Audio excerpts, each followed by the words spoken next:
Hello friends, welcome to exam how. आपका स्वागत है एग्ज़ाम हाउ में। जैसा कि आप जानते हैं इससे पहले हम थर्मोडायनामिक्स स्टडी कर रहे थे, पढ़ रहे थे, और थर्मोडायनामिक्स को हमने फिनिश कर दिया था। तो उसके बाद हमने आपसे कहा था फ्लूइड मैकेनिक्स से स्टार्ट करने के लिए। तो आज हम ये शुरू करते हैं। आज ये हमारा पहला वीडियो है फ्लूइड मैकेनिक्स पे, और हम इसे बेसिक से पढ़ेंगे, अच्छे से पढ़ेंगे, बेसिक से पढ़ेंगे, और कोशिश करेंगे कि कुछ भी छूटे ना। इसमें हर चीज़ जो एग्ज़ाम में आता है, जो एग्ज़ाम में नहीं भी आता है, हो सकता है जो अभी तक ना आया हो वो बाद में आ जाए, बट हम इसमें क्या करेंगे कि हर चीज़ को हम कंसीडर करेंगे और सब कुछ इसमें कंप्लीट पढ़ेंगे। अगर आप इस चैनल पर नए हैं तो आप सब्सक्राइब कर लीजिए, ठीक है। चैनल को आप सब्सक्राइब कर लीजिए, और वीडियो पसंद आया तो आप इसे लाइक भी कर सकते हैं। अगर आपको अच्छा लगे तो आप लाइक कर दीजिए। दोस्तों के बीच में आप इसे शेयर भी कर सकते हैं, अगर आप चाहें तो कर सकते हैं।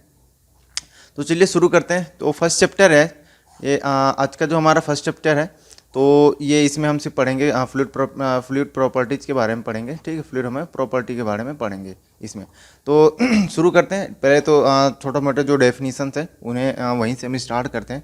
तो फ्लूइड क्या होता है इसके बारे में मैंने यहाँ पे थोड़ा सा लिख रखा है, देखते हैं इस पर क्या लिखा हुआ है यहाँ पे। A fluid is a substance that's continuously deform under an applied shear stress no matter how small. इसका कहने का मतलब यह है कि कोई भी एलिमेंट है, जैसे ये कोई भी एलिमेंट है, ठीक है। हम फ्लूइड एलिमेंट ले लेते हैं कोई सा भी, इस तरीके से हमने कोई भी फ्लूइड एलिमेंट लिया, ठीक है। और इस पर क्या करना है कि हमें एक शेयर स्ट्रेस हमें इस पर अप्लाई करना है। तो अगर हम इस पर कोई भी सा भी शेयर स्ट्रेस हम अप्लाई करते हैं, और क्या होता है मतलब कि कितना भी हो, थोड़ा सा भी हो, बस हम इसे हमें क्या करना, अप्लाई करना है। और आफ्टर दैट क्या होता है कि ये जो फ्लूइड एलिमेंट है ये डिफॉर्म हो जाता है, ठीक है। ये अपनी शेप को क्या करता है कि चेंज कर लेता है, और ये जो शेप में जो चेंज होगा ये क्या होगा, कॉन्टिन्यूअस होगा। तो इसे ही हम क्या बोलेंगे, इस तरह की प्रॉपर्टी जिसमें अभी आप किसी भी सब्सटेंस से मिलता है हम उसे क्या बोलेंगे, फ्लूइड बोलेंगे, ठीक है। जरूरी नहीं है कि तो फ्लूइड का मतलब सिर्फ लिक्विड से ही है, ये गैस भी हो सकता है, ठीक है। नेक्स्ट इसमें जो हमने एक और प्रॉपर्टी डाल रखा है इसमें है fluids are subset of phase of matter. आप इसे खुद से पढ़ लीजिएगा, ये इंपॉर्टेंट है, ठीक है। ये छोटी छोटी चीज़ें जो एग्जाम के एक एक नंबर में आ जाता है, तो इसके लिए ये टॉपिक मैंने इसमें डाल रखा है। ये जो लाइनें इसमें मैंने लिख रखी है, काफ़ी ये इंपॉर्टेंट है, आप देख लेना। इसमें बहुत डेफिनीसन है, डेफिनीसन मैंने आपको यहाँ पे बता दिया है। नेक्स्ट हम देखते हैं कि जो भी थोड़ा बहुत जो डेफिनीसन थी उसके बारे में हम बोलते हैं आपसे डिस्कस करने के लिए। तो स्टार्ट है हमारा ये सिनेरियो। तो यहाँ पे डेंसिटी, और इसको हम एक और नाम से जानते हैं, मास डेंसिटी के भी नाम से जानते हैं। तो ज़्यादातर आपको ये मास डेंसिटी नाम दिखेगा नहीं, ठीक है, आपको सिर्फ डेंसिटी नाम से ही हर जगह पे ये मिलेगा। ये जो डेंसिटी है, डेंसिटी को हम क्या बोलते हैं, डेंसिटी को हम कैसे डिफाइन करते हैं, डेंसिटी को हम ऐसे डिफाइन करते हैं कि जो mass of fluid, mass of fluid per unit volume of fluid, ठीक है। पर यूनिट वॉल्यूम, इसको पर यूनिट वॉल्यूम बोल सकते हैं, per unit volume of fluid, ठीक है। ये दोनों क्या होगा, सेम होगा, मतलब कि जो लिक्विड होगा वो क्या होगा, सेम होगा। तो यहाँ पे मैंने इसको मैथमेटिकल फॉर्म में लिख रखा है, ठीक है। डेंसिटी और limit delta V tends to 0, delta M divided by delta V, ठीक है। डेल्टा वी को इसके लिखने का सिर्फ रीज़न ये है क्योंकि ये वॉल्यूम को रिप्रेजेंट करेगा, ठीक है। अगर कहीं आपको इस तरीके से लिखा हुआ मिले तो दैट्स मीन्स कि क्या होगा, ये वेलोसिटी को रिप्रेजेंट कर रहा है, ठीक है। तो ये इस वजह से हम इसको ऐसे काट के लिखते हैं, इसमें कोई समझने की ज़्यादा कुछ टेक्निकल चीज़ें नहीं है। तो ये रहा हमारा पास जो डेंसिटी है। डेंसिटी को हम क्या करते हैं कि mass of fluid per unit volume, उसको हम क्या बोलते हैं, डेंसिटी बोलते हैं। ये छोटा सा डेफिनेशन है इसका। नेक्स्ट डेफिनेशन है हमारे पास विस्कोसिटी एंड शेयर स्ट्रेस, ठीक है। तो दोनों को मैंने इसमें इंक्लूड कर दिया क्योंकि बहुत ही छोटा छोटा डेफिनेशन विस्कोसिटी का और शेयर स्ट्रेस का। तो विस्कोसिटी क्या है कि देखिए, विस्कोसिटी का है, viscosity is defined as the property of fluid which offers resistance to the moment of one layer of fluid over the another adjacent layer of the fluid. इसका कहने का मतलब यह है कि एक लेयर ये फ्लूइड की है, ठीक है। हमने इसको मान लिया कि लेयर 1 है, ठीक है, और हमने एक दूसरी लेयर लिया यहाँ पे लेयर नंबर 2, ठीक है। एज पर डेफिनेशन, डेफिनेशन के हिसाब से क्या करता है कि अगर ये जो पहली लेयर है, ठीक है, पहली लेयर क्या करती है, दूसरी लेयर को रेसिस्ट करती है इसके मोमेंट को, ठीक है। पहली लेयर दूसरी लेयर को क्या करती है, इसके मोमेंट को क्या करती है कि रेसिस्ट करती है।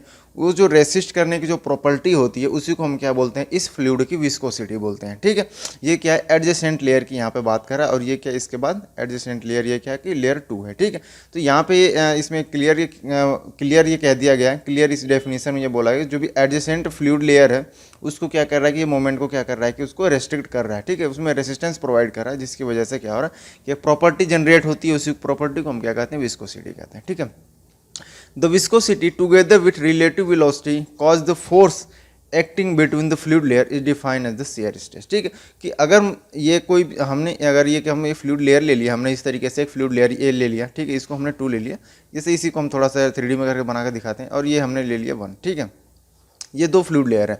अब इन दोनों के बीच में अगर ये फ्लूइड लेयर मूव कर रही हैं, तो अगर ये इस डायरेक्शन में मूव कर रही है, ठीक है, तो ये भी इस डायरेक्शन में मूव करेगी, तो इन दोनों के बीच में जो फोर्स लगेंगे वो क्या होगा, इस डायरेक्शन में लगेगा। ठीक है, इस डायरेक्शन में, इसमें इस वाले की मैं बात करूँ तो इस डायरेक्शन में फोर्स लगेगा।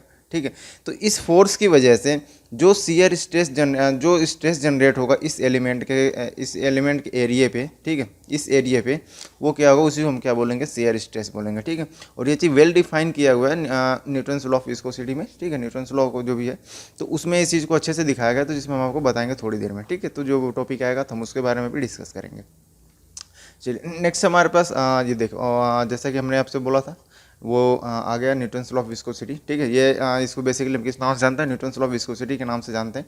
तो वेल डिफाइन है किस तरीके से फ्लूइड लेयर, इसमें देखो वेलोसिटी प्रोफाइल, इसमें हमने जो वेलोसिटी प्रोफाइल दिखा रखा था, इसमें क्या है कि ये लीनियर वेलोसिटी प्रोफाइल नहीं है, बस हमने इसको समझने के लिए बनाया है, इसमें सिर्फ समझने के लिए दिखाया गया। तो इसमें क्या है कि ये शियर स्ट्रेस है। ठीक है, ये क्या है, शियर स्ट्रेस है। ठीक है, शियर स्ट्रेस है, इसको हम बोलते हैं वेलोसिटी ग्रेडियंट। इसको हम क्या बोलते हैं, वेलोसिटी ग्रेडियंट बोलते हैं। ठीक है, इसको हम क्या बोलते हैं, वेलोसिटी ग्रेडियंट बोलते हैं। और ये क्या है, हमारा विस्कोसिटी है।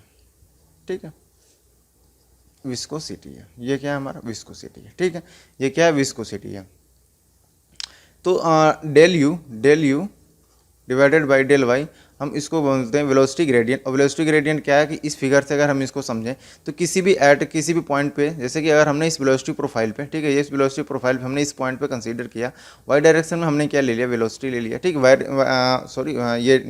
ये हाइट है, इसकी मान लेते हैं जो 2 ये प्लेट है, ये 2 भी बाउंड्री लेयर है, जो प्लेट है इनके बीच के डिस्टेंस मान लेते हैं h है। ठीक है, कोई भी डिस्टेंस मान लेते हैं, और हम इसको y डायरेक्शन में हम किसी भी एक पॉइंट की अगर हम बात करें, जहाँ पे ये x डिस्टेंस की अगर हम बात करें, ठीक है, x डिस्टेंस की बात करें, और ये x डिस्टेंस x एक्सिस से ऊपर क्या, यहाँ की वेलोसिटी कितनी है, u है। ठीक है, यहाँ की वेलोसिटी क्या है, u है।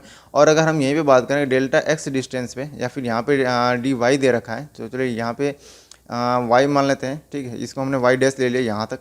ठीक है, यहाँ तक ले लिया, यहाँ से यहाँ तक हमने इसको y डैश ले लिया, और ये इसकी जो गैप है, ठीक है, ये गैप है, मतलब कि y डैश माइनस एक्स को यहाँ पे क्या दिखा रखा है, इसने dy दिखा रखा है, मतलब कि u से जो velocity u plus del U, मतलब कि जो ऊपर की लेयर है, अगर इस लेयर की वेलोसिटी अगर 1 मीटर पर सेकेंड है, ठीक है, और ये फिक्स प्लेट के ठीक ऊपर जा रही है, तो मतलब कि उसके ऊपर हम जब जाएंगे तो वेलोसिटी हमारी क्या होगी कि इंक्रीज हो जाएगी। ठीक है, ये क्या है कि वेलोसिटी ग्रेडियंट से हम इस चीज़ को समझें।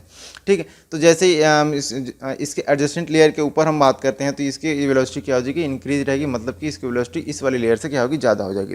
इसकी वजह से यहाँ पे जो u प्लस डेल्टा u, इसी वजह से लिखा हुआ जो एडजेसेंट लेयर है। ठीक है, और इन दोनों के बीच के जो वेलोसिटी ग्रेडियंट, मतलब वेलोसिटी का जो डिफरेंस है वो क्या है, डेल u है। ठीक है, किसी भी पॉइंट पे अगर हम किसी भी पॉइंट की बात करते हैं, यहाँ पे अगर जैसे हमने एज्यूम कर रखा था, अगर हम इस पॉइंट पे टेंजेंट ड्रॉ करते हैं, हम इस पॉइंट पे एक टेंजेंट ड्रॉ करते हैं, तो यहाँ का जो स्लोप आएगा, ठीक है, ये जो स्लोप आएगा, तो इस पॉइंट को जो ये स्लोप आता है, स्लोप कितना आता है, तो स्लोप यही होता है del U divided by del Y.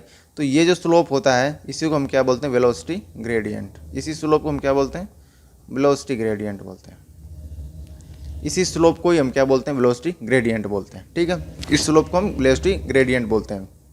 दूसरी चीज़ कि दूसरी चीज़ मैं आपको बताता हूँ कि इसको इस तरीके से और डिफाइन किया जा सकता है। एक इम्पोर्टेंट इसमें रिलेशन है, ठीक है, तो उसको मैं यहाँ पे आपको लिख देता हूँ कि मैं यहाँ पे लिख देता हूँ, यहाँ पे अच्छे से हो जाएगा। यहाँ पे मैं लिख देता हूँ इसको, shear stress is directly proportional to rate of shear strain. ठीक है, तो ये चीज़ गेट के एग्जाम में भी ये एक नंबर में ये आ चुका है। ठीक है, ये रिलेशन आ चुका है कि जो शेयर स्ट्रेस वो किसके प्रोपोर्शनल होता है। तो आपको हमेशा और हमेशा ध्यान देना है कि जो शेयर स्ट्रेस होता है वो हमेशा रेट ऑफ शेयर स्ट्रेन के डायरेक्टली प्रोपोर्शनल होता है। कैसे होता है, आपकी ये रेट ऑफ शेयर स्ट्रेन के डायरेक्टली प्रोपोर्शनल होता है। ठीक है, यहाँ पर आप बड़े अक्षरों में लिख सकते हैं according to the Newton's law of viscosity. ठीक है, जो न्यूटन्स लॉ की विस्कोसिटी है वो यही है कि जो शेयर स्ट्रेस है directly proportional to rate of shear stress. ये है न्यूटन्स की viscosity, Newton's law of viscosity, जिसको हम किस तरीके से डिफाइन करते हैं, इसको हम इस तरीके से लिख देते हैं। न्यूटन्स लॉ ऑफ विस्कोसिटी को हम इस तरीके से लिख देते हैं कि टाउ मतलब शेयर स्ट्रेस ये directly proportional to du divided by dy। ठीक है, तो ये हो या ये शेयर स्ट्रेन है और ये क्या है आपका शेयर स्ट्रेस है।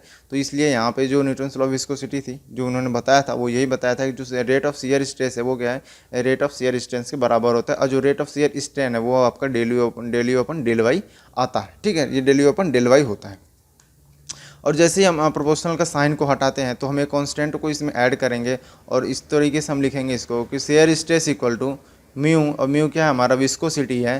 ठीक है, ये क्या कि फ्लूइड की प्रॉपर्टी पे ये डिपेंड नहीं करता, जैसे फ्लूइड के फ्लो पे उसकी जो सिचुएशन है उस पर डिपेंड करता है, मतलब कि ये फ्लूइड प्रॉपर्टी पे डिपेंड नहीं करता है। ठीक है, तो इस तरीके से ये क्या है कि ये यहाँ पे जो हमने आपको बताया म्यू इक्वल टू क्या shear stress equal to mu into del U upon D Y. ठीक है, तो ये जो म्यू है जो विस्कोसिटी है वो क्या होता है कि फ्लूइड की प्रॉपर्टी पे डिपेंड ना करके ये फ्लूइड की फ्लो सिचुएशन पे डिपेंड करता है। आपको जो फ्लूइड की प्रॉपर्टी पे डिपेंड ना करके ये फ्लूइड की फ्लो सिचुएशन पे डिपेंड करता है। ठीक है, तो यहाँ तक ठीक है।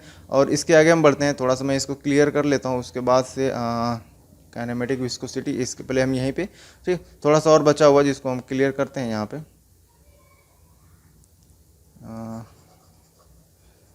इसको हम थोड़ा क्लियर कर लेते हैं। इसके आगे थोड़ा सा और इसमें है जो भी न्यूटन्स लॉ ऑफ विस्कोसिटी है उसमें हम थोड़ा सा बात करेंगे, अभी थोड़ा सा रह गया इसमें।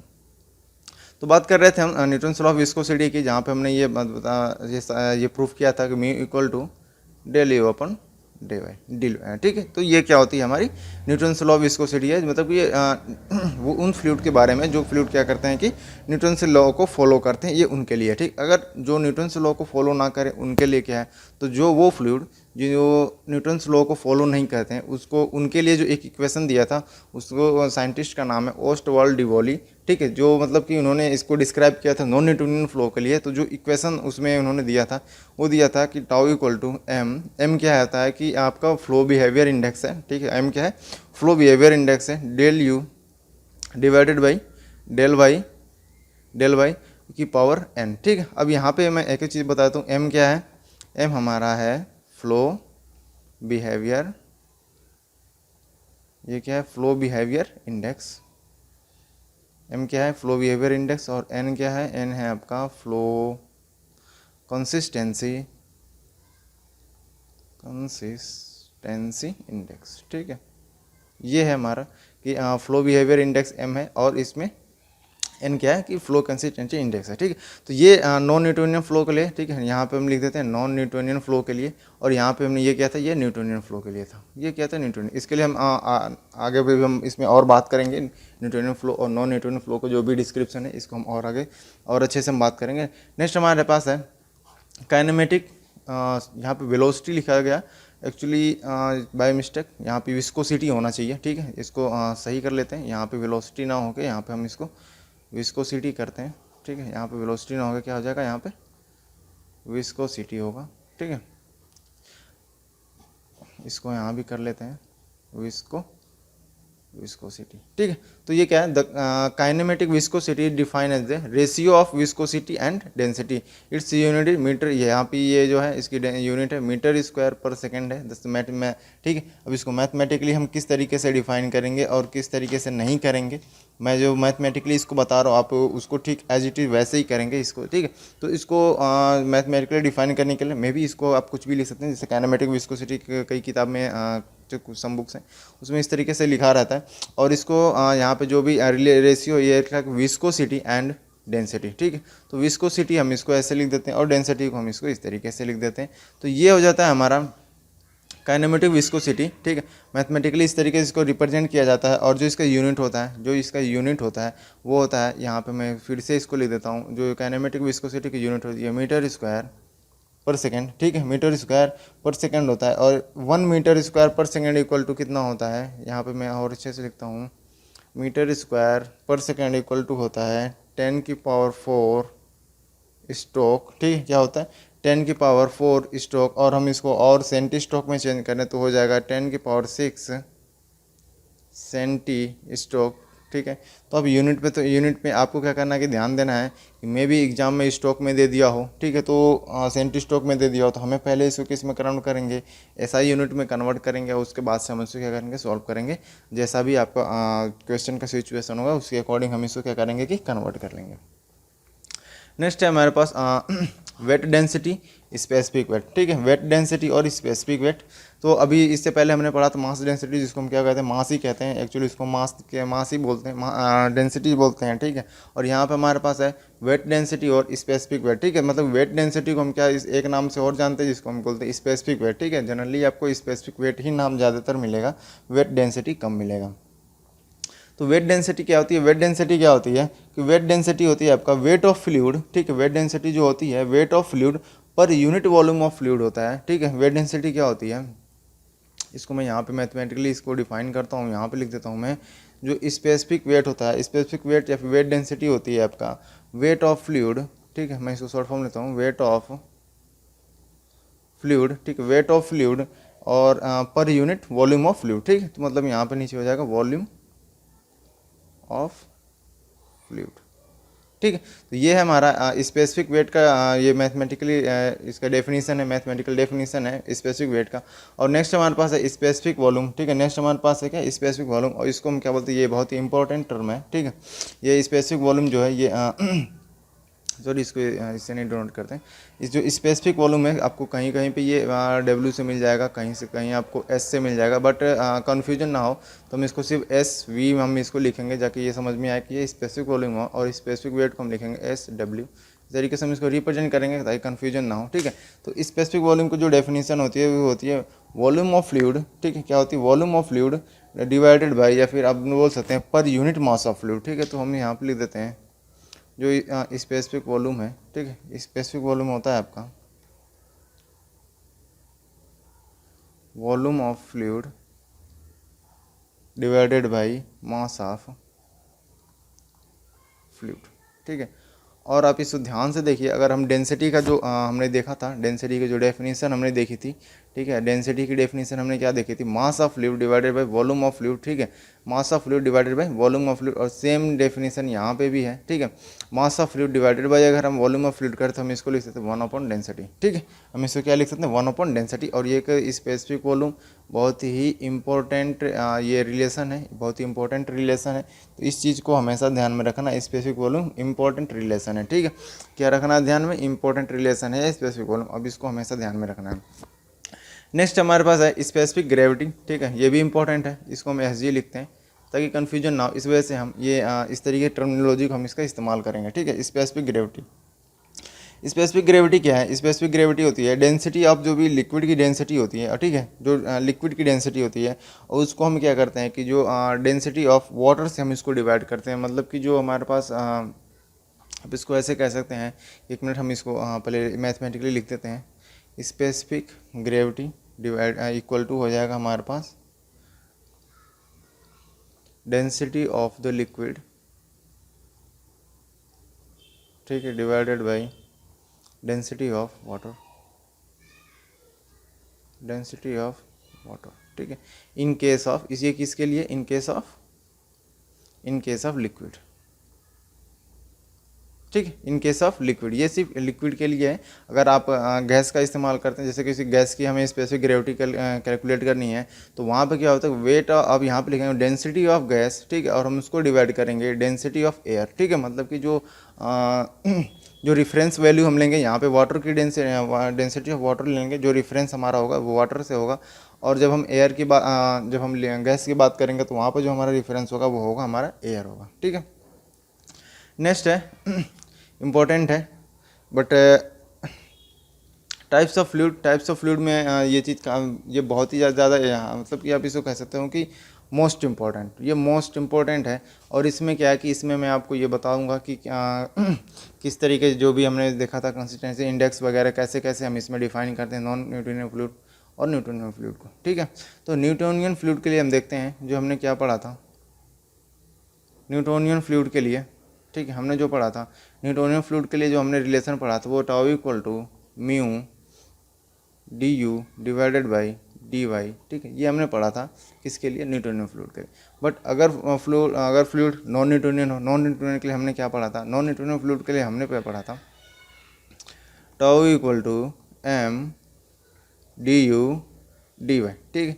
की पावर हमने क्या किया था, एन लिखा था, और एन क्या था जहाँ पे फ्लो कंसिस्टेंसी इंडेक्स था, और एम क्या था कि बिहेवियर इंडेक्स था, ठीक है। मतलब कि फ्लो के बिहेवियर इंडेक्स था यहाँ पे। थोड़ा सा हम क्या करते हैं इसको, आप पावर लो मॉडल होता है किसका, ये किसके ये पावर लो मॉडल है, यहाँ पे मैं लिख देता हूँ, ठीक है। ये सारी चीज़ें आपको जल्दी की कहीं भी मिलेंगी नहीं, थोड़ा सा ध्यान से देखना है इन सब चीज़ों को, ठीक है। ये पावर लो मॉडल है, और इसको पावर लो मॉडल दिया किसने था, ये किसने दिया था, तो यहाँ मैं उसका साइंटिस्ट का उनका मैं नाम लिखता हूँ। यहाँ पे उन्होंने दिया था ओस्टवाल्ड डी वॉयल, ठीक है, ठीक है। इसको बोलते हैं ओस्ट डी वॉयल मॉडल, ठीक है, इसको बोलते हैं, इसका पूरा नाम है, इसका नाम है ओस्टवाल्ड डी वॉयल मॉडल। ये है जिसमें क्या कि पावर लॉ मॉडल भी कहते हैं, और इस पावर लॉ मॉडल में ये चीज़ें मेंशन की हुई, मतलब कि इसको डिस्क्राइब किया हुआ। इसको हम क्या करेंगे कि ब्रेक करेंगे, किस तरीके से हम ब्रेक करेंगे, इसको हम करेंगे डी यू डी वाई की पावर, अगर हम इसको n-1 कर दें, और तो क्या हो जाएगा यहाँ पे D U divided by D Y, ठीक है। अब यहाँ पे दो चीज़ें ध्यान देने लायक है। अब वो क्या है कि अब इस इक्वेशन को देखो, जो न्यूटोनियन फ्लूइड है उसके लिए इक्वेशन देखो, और अगर हम इस चीज़ को हटा दें तो क्या ये दोनों चीज़ें सेम है कि नहीं है, ठीक है। मतलब कि अगर ये जो एडिशनल जो इसमें वो किया गया है, मल्टीप्लिकेशन किया गया है, ये क्या है कि हमें एक प्रॉपर्टी है, इसको हम एज ए कंसीडर करते हैं, मान लेते हैं कुछ भी एक कांस्टेंट है या फिर एक प्रॉपर्टी है। एक्चुअली ये कांस्टेंट नहीं होता है, ना ही तो एक प्रॉपर्टी, बट हम मानते हैं कि कुछ भी मान लेते हैं हम, जैसे इसको कि कुछ भी है, ये किसी भी एक कांस्टेंट का या फिर किसी भी एक प्रॉपर्टी का, किसी भी एक नंबर का इसमें मल्टीप्लाई किया गया है। अगर ये नहीं होता तो ये क्या होता, हमारे पास न्यूटोनियन फ्लूइड होता, ठीक। बट ये जो ये इसका जो इक्वेशन का ये बिहेवियर है, इसको क्या करता है कि नॉन न्यूटोनियन फ्लूइड में ये कन्वर्ट कर देता है, ठीक है। किस में कन्वर्ट कर देता है, नॉन न्यूटोनियन फ्लूइड में कन्वर्ट कर देता है, ठीक है। थोड़ा सा हम इसको और चेंज करते हैं, और एक इसमें इंपॉर्टेंट टर्म से निकल के आता है, ठीक है। थोड़ा सा हम इसको और चेंज करते हैं, और यहाँ पे हम करते हैं tau divided by D U divided by D Y, ठीक है। ये यू है, D U divided by D Y, ठीक, इक्वल टू हो जाएगा M D U divided by D Y, और इसकी पावर क्या है, n-1 है, ठीक है। इसकी पावर क्या है, n-1। अब इस चीज़ को हम क्या बोलेंगे, इस चीज़ को हम बोलेंगे nu equal to M D U divided by D Y, ठीक है। और इसकी पावर क्या है, n-1, ठीक है। इसकी पावर क्या है, n-1। अब यहाँ पे जो हमने म्यू की वैल्यू लिखी है, ठीक है, यहाँ पे जो म्यू की वैल्यू है, यहाँ पे ये जो म्यू है, ठीक है, यहाँ पे ये जो म्यू है, इसको क्या कहते हैं, इसको एक हम स्पेसिफिक नाम से जानते हैं, ठीक है। इसको हम स्पेसिफिक नाम से जानते हैं, एक मिनट, हाँ, इसको हम क्या जानते हैं, स्पेसिफिक नाम से जानते हैं। और इसको हम किस नाम से जानते हैं, यहाँ पे मैं इसको मेंशन करता हूँ, इसको बोलते हैं, इसको हम बोलते हैं एपरेंट विस्कोसिटी, ठीक है। तो ये छोटी सी इन्फॉर्मेशन थी, थोड़ी सी ये इन्फॉर्मेशन थी जो आपके लिए जानना जरूरी था, ठीक है। अब यहाँ पे है एक शेयर स्ट्रेस है, ठीक है। मतलब कि यहाँ पे वाई एक्सिस पे क्या है, शेयर स्ट्रेस है, वाई एक्सिस पे क्या है, शेयर स्ट्रेस है, और ये एक्स एक्सिस पे क्या है कि D Y by D Y, या फिर अब इससे बोल सकते हैं कि रेट ऑफ शेयर स्ट्रेन है, ठीक है। मतलब कि रेट ऑफ शेयर स्ट्रेन। और ये यहाँ पे मैं थोड़ा सा कलर चेंज करता हूँ ताकि चीज़ें समझ में आ जाए। और यहाँ पे क्या होता है, यहाँ पे आपका होता है आइडियल फ्लूइड होता है, ठीक है। यहाँ पे क्या होता है, आइडियल फ्लूइड होता है। और यहाँ पे क्या होता है, डायलेटेंट फ्लूइड होता है, जहाँ पे n की वैल्यू क्या होती है, किस n की वैल्यू, हम इस n की बात कर रहे हैं, जहाँ पे n की वैल्यू क्या होती है, ग्रेटर देन 1 होती है, ठीक है। यहाँ पे क्या होगी, n की वैल्यू ग्रेटर देन 1 होगी, ठीक है। और उसके बाद से यहाँ का फ्लो है, यहाँ पे क्या है, न्यूटोनियन फ्लूइड है। न्यूटोनियन फ्लूइड में जैसे वाटर हो गया, एयर हो गया, ठीक है, ये कैसे फ्लूइड है, न्यूटोनियन फ्लूइड है। सीडोप्लास्टिक फ्लूइड में आता है, यहाँ पे n की वैल्यू क्या होती है, 1 से कम होती है, ठीक है, सीडोप्लास्टिक में। और आप देख सकते हैं यहाँ पे जैसे लिखा है वाटर, गैसोलीन, मोटर ऑयल, ठीक है। और यहाँ पे सीडोप्लास्टिक में क्या होगा, पेपर पल्प हो गया, ठीक है, पेपर पल्प, ग्रीस हो गया, सोप, पेंट, इस तरीके से जो भी फ्लूइड है वो क्या है, सीडोप्लास्टिक में आता है। उसके बाद हमारे पास जो आता है बिंगम प्लास्टिक, ठीक है, बिंगम प्लास्टिक। और उसके बाद आता है कि थर्मोप्लास्टिक, ठीक है। तो इस तरीके के ये कुछ फ्लूइड के डेफिनेशन है। ये चीज़ें काफ़ी उतना इंपॉर्टेंट है नहीं, बस हल्का फुल्का इसका डेफिनेशन आता है जो मैं आपको एक एक करके बता देता हूँ, ठीक है। पहले तो मैं देख लेना आइडियल फ्लूइड, जो मैंने आपको बता रखा है आइडियल फ्लूइड कहाँ पे है, ठीक है। आइडियल फ्लूइड कहाँ पे था, आइडियल फ्लूइड ये था। और वाई एक्सिस पे यहाँ क्या होता है, यहाँ पे अब क्या होता है आपका आइडियल सॉलिड होता है, ठीक है। यहाँ पे क्या होता है, यहाँ पे मैं यहाँ पे लिख देता हूँ आइडियल सॉलिड, ठीक है। यहाँ पे क्या होता है, आइडियल सॉलिड होता है। आइडियल फ्लूइड क्या है कि the fluid which can not be compressed and have no viscosity falls in the category of ideal fluid, ठीक है। मतलब कि एक ऐसा फ्लूइड जो कंप्रेस नहीं होता हो, ठीक है, अनकम्प्रेस हो, कंप्रेस ना हो, और जिसकी क्या होगी, कोई विस्कोसिटी ना हो, मतलब कि कोई विस्कोसिटी ना हो, हम उसको क्या बोलेंगे, आइडियल फ्लूइड बोलेंगे। कोई विस्कोसिटी ना हो मतलब न्यू का मतलब क्या होगा, यहाँ पे जीरो, ठीक है। मतलब इसकी विस्कोसिटी क्या हो, जीरो है, तो उसको हम क्या बोलेंगे, आइडियल फ्लूइड बोलेंगे, ठीक है। रियल फ्लूइड क्या है कि जिसके कुछ विस्कोसिटी हो, ठीक है, क्या हो, जिससे कुछ विस्कोसिटी हो, जो एक्चुअली में एग्जिस्ट करता है, हम उसको क्या बोलेंगे, रियल फ्लूइड बोलेंगे, ठीक है। नेक्स्ट है न्यूटोनियन फ्लूइड, ठीक है। न्यूटोनियन फ्लूइड क्या है कि जो भी Newton's law of viscosity, Newton's law of viscosity मैंने क्या बताया था कि shear stress directly proportional to rate of shear stress, जो इस रूल्स को फॉलो कर देता है उसको हम क्या बोलते हैं, न्यूटोनियन फ्लूइड बोलते हैं। और नॉन न्यूटोनियन फ्लूइड मतलब कि जो इस रूल को फॉलो नहीं करता है, किसी और रूल को फॉलो करता है, हम उसको क्या बोलते हैं, नॉन न्यूटोनियन फ्लूइड, ठीक है। इसमें देखो साफ साफ लिखा हुआ है the fluid which doesn't obey the Newton's law of viscosity is called the non Newtonian fluid, ठीक है। मतलब कि जो न्यूटन्स लॉ को फॉलो ना करे, हम उसको क्या बोलेंगे, नॉन न्यूटोनियन फ्लूइड बोलेंगे, ठीक है। नेक्स्ट है आइडियल प्लास्टिक फ्लूइड, ठीक है। आइडियल प्लास्टिक फ्लूइड क्या है, एक बार पढ़ लेते हैं क्या क्या लिखा हुआ है, ज़्यादा स्किप करना सही नहीं है। और फ्लूइड हैविंग, आप उसको जरूर पढ़ लेना, जो भी डेफिनेशन है, जो भी इसमें लिखा हुआ है, आप इसको जरूर पढ़ लेना, आपके लिए इंपॉर्टेंट है, आप इसको पढ़ लेना, समझ में आएगा चीज़ें अच्छे से। अब fluid having the value of shear stress more than the yield value and the shear stress is proportional to the shear strength velocity gradient, यहाँ पे देखो ब्रैकेट में लिखा, और मैं यही गला फाड़ के तब से बता रहा था, velocity gradient is known as the ideal plastic fluid, ठीक है। तो यहाँ पे जो ध्यान देने की चीज़ है, वो ध्यान देने की चीज़ ये है कि यहाँ पे जो साफ और स्पष्ट रूप में आइडियल प्लास्टिक की वैल्यू लिख रखा, जो डेफिनेशन लिख रखा, द इल्ड जो भी, ठीक है, इल्ड वैल्यू एंड मतलब इल्ड शेयर स्ट्रेस क्या होना चाहिए कि shear stress is proportional to shear stability known as the ideal plastic fluid, ठीक है। जो शेयर स्ट्रेस, जो भी शेयर स्ट्रेस है, मतलब कि अगर जो फ्लूइड है उसकी शेयर स्ट्रेस की वैल्यू है इल्ड शेयर स्ट्रेस की वैल्यू से अगर ज़्यादा होती है, ठीक है, more than the yield value, ठीक है। मतलब इल्ड वैल्यू का उसे कहने का यही मतलब है कि जो इल्ड शेयर स्ट्रेस की वैल्यू से अगर ज़्यादा होती है, ठीक है। और वो क्या होता है कि जो शेयर स्ट्रेस है, शेयर स्ट्रेस या वेलोसिटी ग्रेडियंट के डायरेक्टली प्रोपोर्शनल है, तो उसको हम बोलेंगे आइडियल प्लास्टिक फ्लूइड, ठीक है। उसको हम क्या बोलेंगे, आइडियल प्लास्टिक फ्लूइड हम उसको बोल देंगे। नेक्स्ट है कोहेसन और एडिशन। ये मैंने डेफिनेशन को इसलिए मैंने पहले कर दिया क्योंकि ये थोड़ा सा रीजन था, और वो रीजन ये था कि अगर आपको पता है कोहेसन क्या है, एडिशन क्या है, तब आपको जाकर ये समझ में आएगा कि कैपिलरी इफेक्ट वगैरह क्या होता है, ठीक है। कैपिलरिटी के लिए ये इफेक्ट तो समझ में आ जाए, इसलिए मैंने इस डेफिनेशन को पहले ही डाल दिया था। तो कोहेसन क्या है कि जहाँ भी मतलब कि कोई भी ऐसा फ्लूइड हो या फिर कोई भी फ्लूइड हो जिसमें क्या attraction of molecules for other molecules is same kind, मतलब कि सेम काइंड्स के जो मॉलिक्यूल्स हैं उनमें जो अट्रैक्शन होता है उसको हम क्या बोलते हैं, कोहेसन है, ठीक है। और एडिशन क्या हो जाता है कि जो डिफरेंट काइंड ऑफ के मॉलिक्यूल्स होते हैं और उसमें अट्रैक्शन होता है, तो उसको हम क्या बोलते हैं, एडिशन बोलते हैं। समझने के लिए हम इसको ऐसे कर सकते हैं कि जैसे अगर यहाँ पे वाटर है, ठीक है, और यहाँ पे भी वाटर है, इन दोनों को अगर हम कॉन्टैक्ट में लाते हैं तो ये क्या है कि ये भी वाटर सेम मॉलिक्यूल और ये भी वाटर, अब इन दोनों का मॉलिक्यूल सेम है, और ये इनके बीच में जो भी फोर्स लगेगा वो क्या होगा, सॉरी फोर्स नहीं, इनके बीच में जो मतलब मॉलिक्यूल्स एक दूसरे के कोलाइड करेंगे उसको हम क्या बोलेंगे, या फिर चिपक जाएंगे उसको हम क्या बोलेंगे, कोहेसन बोलेंगे, ठीक है। और यहीं पे अगर हमने यहाँ पे वाटर ले लिया, ठीक है, यहाँ पे हमने क्या ले लिया, वाटर ले लिया, और हमने यहाँ पे ले लिया Hg हम ले लेते हैं, मरकरी ले लेते हैं, और फिर उसके बाद इन दोनों कॉन्टैक्ट में लाते हैं, तो यहाँ पे जो इनका मॉलिक्यूल्स के बीच में जो अट्रैक्शन होगा उसको हम क्या बोलेंगे, एडिशन बोलेंगे, ठीक है। सिंपली से इसको समझने का ये एक आसान तरीका था जो मैंने आपको बता दिया, ठीक है। सरफेस टेंशन ये बहुत ही इंपॉर्टेंट है, सरफेस टेंशन में बहुत ही ज़्यादा इंपॉर्टेंट है। सरफेस टेंशन को समझने के लिए आप ऐसे कर सकते हैं कि आपने कभी देखा होगा कभी भी कि जो मच्छर होता है वो क्या होता है, पानी में डूबता नहीं है। वो सिंपली क्या होता है कि अगर पानी में बैठा हुआ है तो ऊपर से ही मतलब तैरता रहता है, और उसके क्या होते हैं, पैर तक गीले नहीं होते हैं, मे बी कि पैर उससे गीले नहीं होते, वो क्या ऊपर ही तैरता रहता है। तो वो सिर्फ इसी की वजह से होता है, सरफेस टेंशन की वजह से होता है, क्योंकि उसका वेट बहुत ही कम होता है। ठीक है, तो पढ़ लेते हैं, इसमें 2 लाइनें लिखी हुई कि surface tension is due to unbalance cohesive force at the interface of liquid. ठीक है, लिक्विड गैसेस और between the two immiscibles liquid. ठीक है, तो ऐसे जो भी कोहेसिव फोर्स है वो अनबैलेंस होते हैं, जिसकी वजह से क्या हो जाता है कि जैसे कि यहाँ पे अगर हम एक कोई सा भी हम एक पॉट ले लेते हैं। ठीक है, ये कोई सा भी हम एक पॉट ले लेते हैं और इसमें क्या कि हम इसको फिल कर देते हैं ऐसे पानी से। ठीक है, और इसके ऊपर हम कोई एक नीडल ऐसे हम कोई एक नीडल लगाते हैं, रख देते हैं। ठीक है, हम इस पर क्या करते हैं, कोई इस तरीके से समझते हैं, ये क्या टॉप व्यू है, यहाँ पे एक नीडल है। ठीक है, यहाँ पे क्या हुआ, नीडल रखा हुआ है यहाँ पे, और इसको हम इसको यहाँ इस सरफेस हम इस तरीके से रख देते हैं, यहाँ पे दोनों तरह से हम समझेंगे, और हमने इसको यहाँ पे ऐसे रख दिया। ठीक है, तो यहाँ पे क्या है कि जो कोहेसिव फोर्स होगा, जो भी इसमें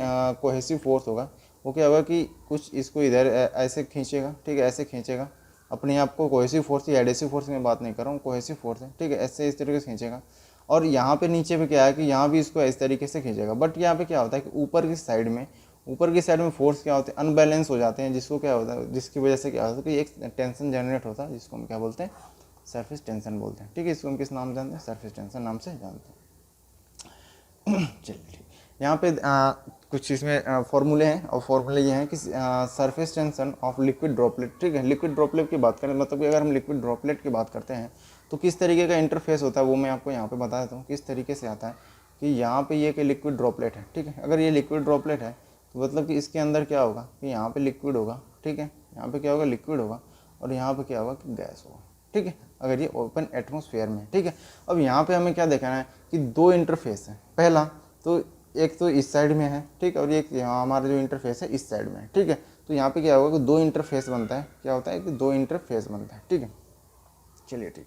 अब इसके बीच में अगर यहाँ पे प्रेशर P1 है और आउटसाइड का प्रेशर P2 है। ठीक है, तो इन दोनों के बीच का जो प्रेशर का डिफरेंस होगा, अगर हम कोई भी जैसे प्रेशर का डिफरेंस होगा, और उस प्रेशर डिफरेंस को अगर हम डेल्टा P कंसीडर करते हैं, मानते हैं कि डेल्टा P है।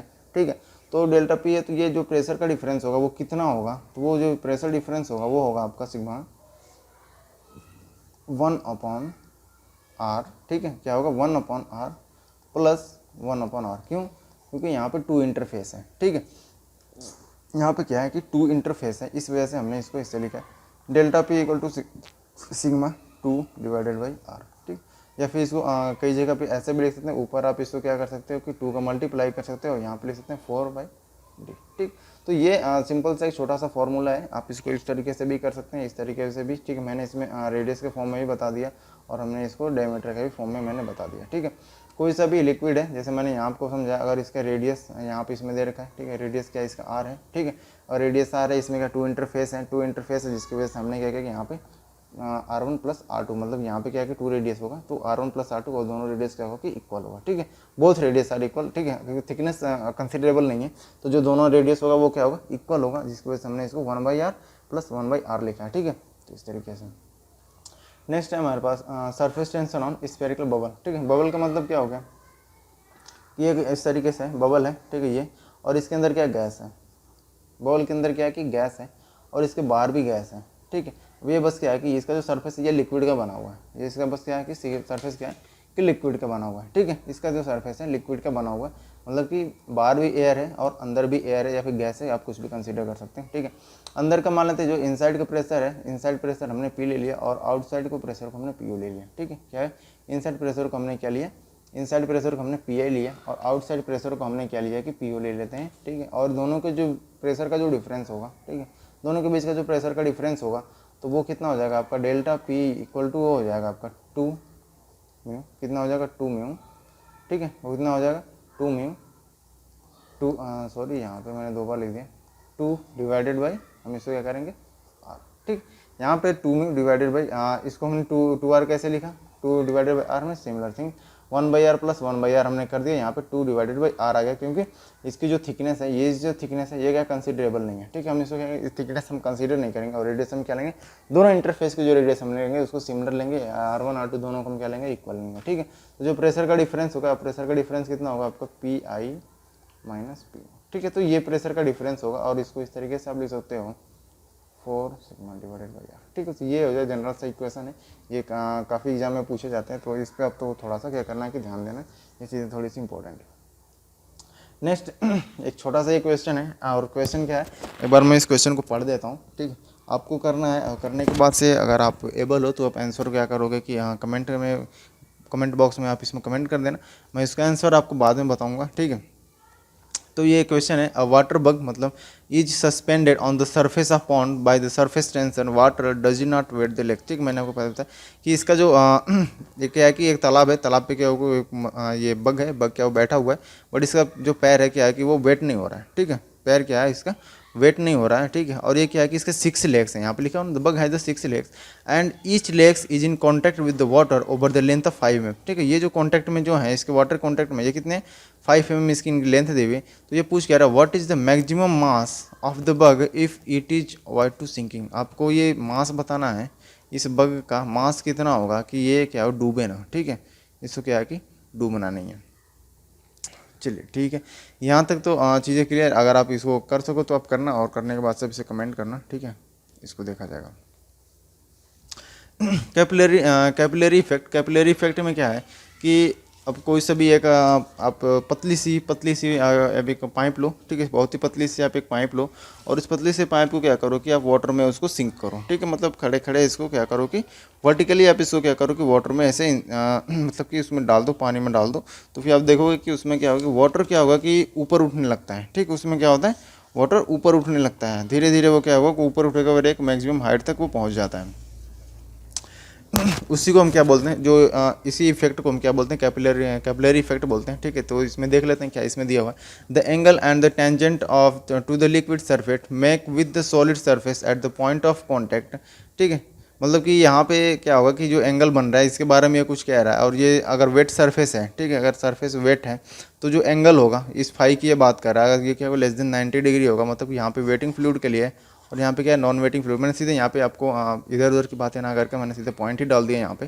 ठीक है, जो एग्जाम में आता है waiting fluid non waiting fluid के सीधे सीधे ये पूछ देगा। ठीक है, फाई की वैल्यू पूछेगा क्या होगा, और नॉन वेटिंग फ्लूइड में ये पूछेगा फाई की वैल्यू क्या होगी। ठीक है, तो आपको क्या करना है कि इस कंडीशन में क्या होगा कि लेस देन 90 डिग्री होगा तो क्या होगा सरफेस वेट होगा, और अगर ग्रेटर देन 90 डिग्री हो तो सरफेस क्या होगा कि नॉन वेट होगा। तो ये सिंपल सा है कैपिलरी इफेक्ट में, ये बहुत इंपॉर्टेंट है, आपको बहुत ही कम किसी बुक में ये चीज़ें मिलेंगी।